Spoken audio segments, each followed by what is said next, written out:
புவி மீது நிலையாக அருள் செய்ய வர வேணுமே, நீ அருள் செய்ய வர வேணுமே.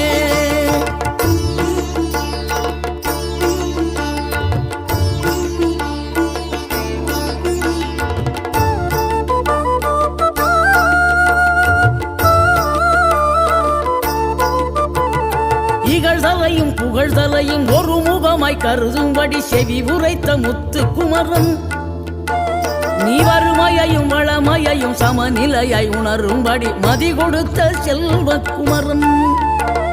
தடை 100 வந்தாலும் செயல் வெற்றி ஆக்கி தரும் தாராள குணம் கொண்டவன், நீ வலை வீசும் அறிவுக்கு தொலைவானவானாகி மாறாது அருள்